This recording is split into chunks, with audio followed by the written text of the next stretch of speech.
मुंह कर जाओ, चाहे पीछे हो जाओ, चाहे आज के बाद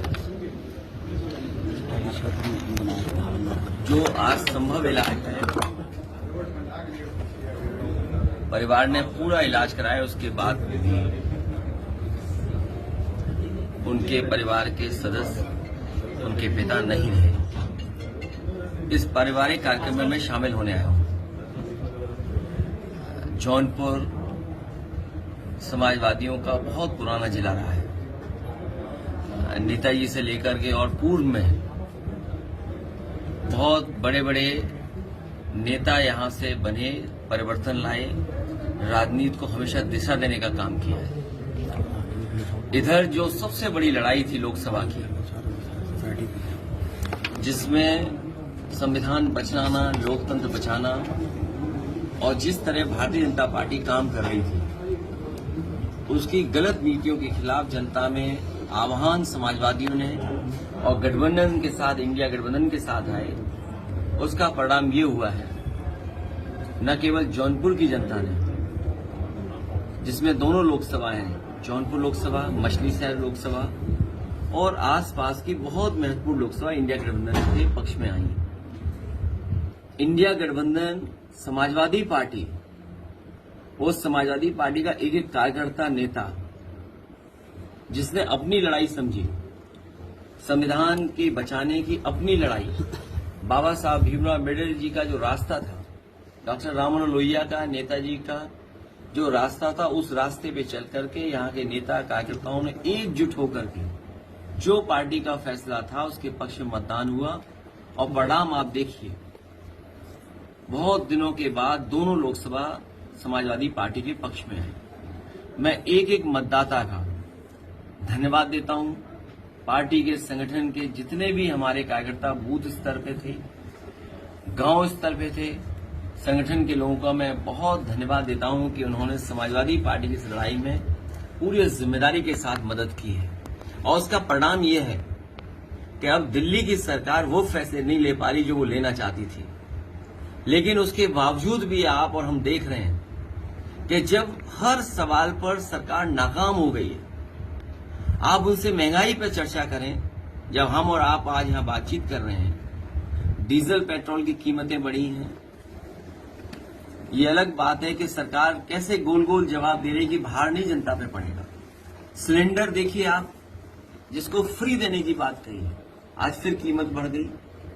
और जिस तरीके से अमेरिका आर्थिक रूप से पाबंदी लगा रहा है अपनी अर्थव्यवस्था बचाने के लिए, अगर वो अपनी अर्थव्यवस्था बचा रहा है और पाबंदियां लगा रहा है, तो भारत की अर्थव्यवस्था को कौन बचाएगा?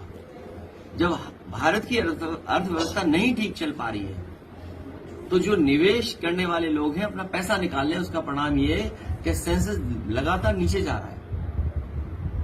महंगाई पे ये जवाब नहीं देना चाहते हैं।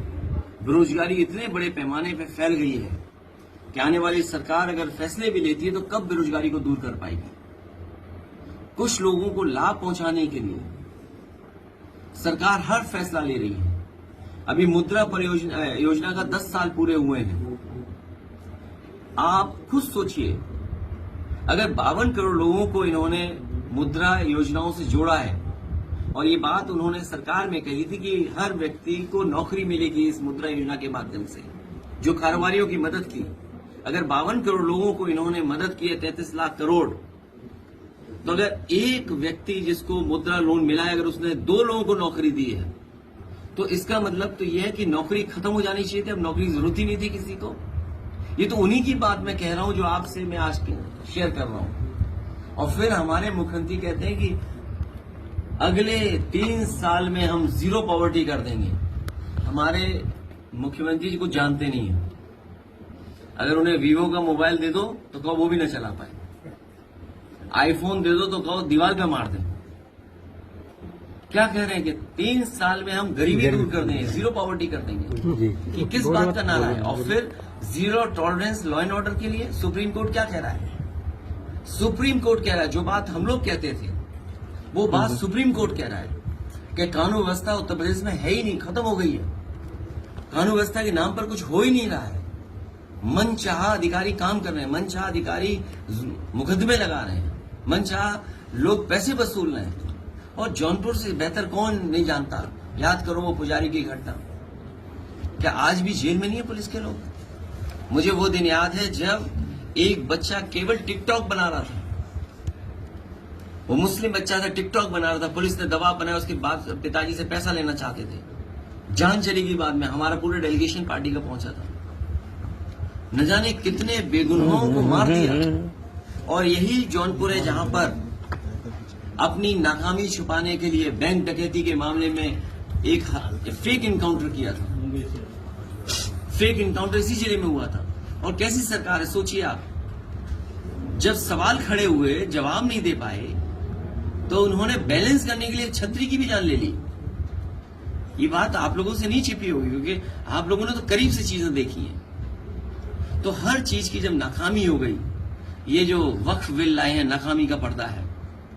अपनी तमाम जो उनकी नाकामी है योजनाओं की, जो कुछ नहीं जनता को कर पाए, इसलिए इस तरह के कानून ला रहे हैं। समाजवादी पार्टी ने लोकसभा में भी स्वीकार नहीं किया था।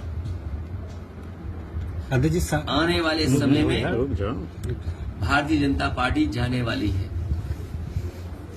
भारतीय जनता पार्टी पीडीए की ताकत को, पीडीए की एकजुटता का सामना नहीं कर सकती भारतीय जनता पार्टी।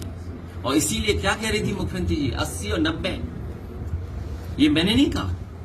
अगर पूर्व में किसी ने कहा हो, मेरे मुंह से आपने कभी नहीं सुना होगा 80 और 90।